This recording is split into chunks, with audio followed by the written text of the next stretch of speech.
হরে Krishna, good morning. কেমন আছো তোমরা? আশা করছি তোমরা সবাই খুব ভালো আছো। আমিও খুব ভালো আছি। চলে আসলাম তোমাদের কাছে একটি ব্লগ ভিডিও নিয়ে। আমি যেহেতু ব্লগ ভিডিও প্রথম করছি, এই জন্য ভুল ত্রুটি তোমরা অবশ্যই একটু মানিয়ে নিও। বাইরে যেহেতু ঝিরে ঝিরে বৃষ্টি হচ্ছে, তা কৃষ্ণার বাবা বললো কৃষ্ণার জন্য একটু খিচুড়ি করো। তাই কৃষ্ণার জন্য খিচুড়ি করছে। আর দেখো কৃষ্ণার বাবা এদিকে দুজনা যোগ ওখানে আছে, তাই যোগ দেখে লাফাচ্ছে। আর বাইরে যেহেতু বৃষ্টি হচ্ছে, মেঘও করে আছে।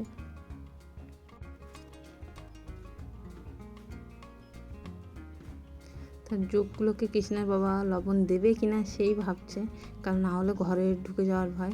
তো কৃষ্ণার বাবা দেখো পেছনে চলে গেছে। আর এখান থেকে না জল পড়ে, দেখতেই পাচ্ছ ওটা পুরোটা ভিজে গেছে। তা কৃষ্ণার বাবাকে বললাম পেছনে একটা পেপার মেরে দিতে।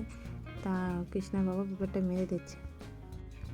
ও রাত্রে যেহেতু ভালো বৃষ্টি হচ্ছে, ওই জন্য ঘরে তো জল ঢুকেছিল, তার সাথে দেখো বাইরে জল দাঁড়িয়ে গেছে চারিদিকে মাঠে। আর বাইরে কিন্তু হাওয়াও চলছে তার সাথে। আমি যেহেতু গ্যাসে খিচুড়িটা বসিয়ে রেখেছিলাম, তা দেখো খিচুড়ি দেখতে চলে আসছি। খিচুড়ি কিন্তু আমার কমপ্লিট। এবার কৃষ্ণাকে শুধু স্নানটা করিয়ে ভোগটা লাগালে হয়।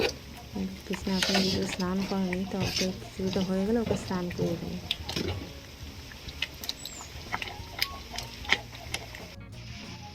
দেখো খিচুড়ি যেহেতু হয়ে গেছে, ওই জন্য গ্যাসটা আমি সঙ্গে সঙ্গে পরিষ্কার করে নিয়েছি। আর কৃষ্ণাকে কিন্তু ভোগটা লাগিয়ে দিয়েছি।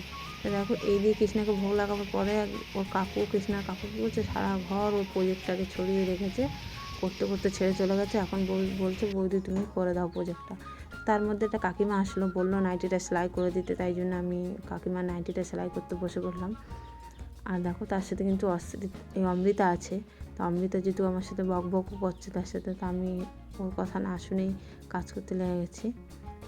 দেখো এরপরে ও আমার পেছনে কিন্তু বক বক করে যাচ্ছে। আর মোবাইলটাকে কিন্তু ওই ধরেছে।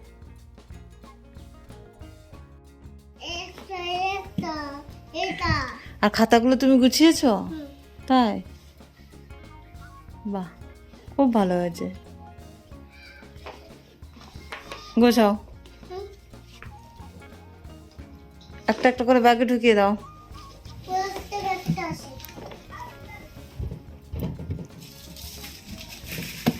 ওইটা ভাঁজ করে ঢুকে দাও, খোলে না। ওরকম ভাঁজ করে আর গুছিয়ে দাও। আর না না, জোরে ছেড়ে না, দাদা ভাই মারবে। এটা পরিচয় দাদা ভাইয়ের। গুছিয়ে দাও, হ্যাঁ ব্যাগে ঢুকিয়ে দাও। তুমি স্কুলে গিয়েছিলে মানো? তাই? আজকে যাওনি? বৃষ্টি পড়ছে যাওনি?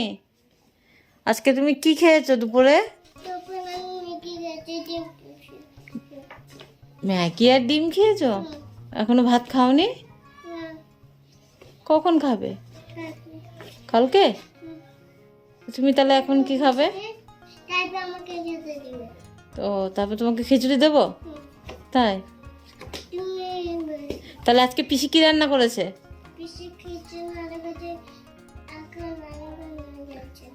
ভালো করে বলো। খিচুড়ি আর পাঁপড়? তাই? আচ্ছা ঠিক আছে, তোমার দাদা ভাইকে ডেকে নিয়ে আসো গুছিয়ে। আর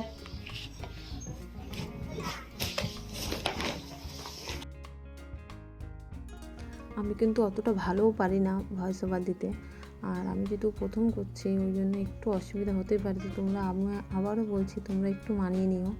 আর দেখো কৃষ্ণাকে যেহেতু খেতে দেওয়া অনেকক্ষণ আগে হয়েছে, তখন ভোগটা এবার আমি তুলে নেবো। ওই জন্য ভাবলাম তোমাদেরকে একটু দেখিয়ে দিই। তো ভোগটা তুলে দেখো কৃষ্ণার দাদা, কৃষ্ণার বাবা আর কৃষ্ণার বুনু একসঙ্গে খেতে বসে গেছে।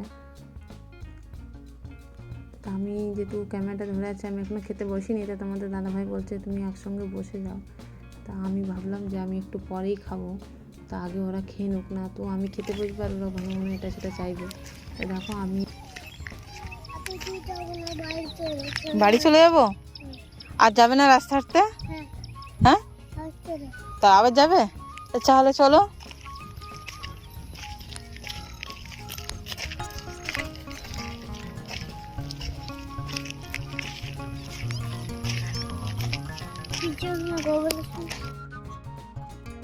আজকে যেহেতু আমার ব্লগটা প্রথম, এই জন্য ব্লগটা আমি খুবই ছোট করেছি, 5 মিনিটের একটা ব্লগ।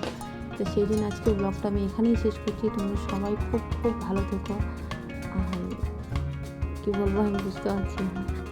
আজকের ব্লগটা কেমন হয়েছে অবশ্যই তোমরা কমেন্টে জানিও, তাহলে পরের বার আমি আরও ভালো করে করবার চেষ্টা করব।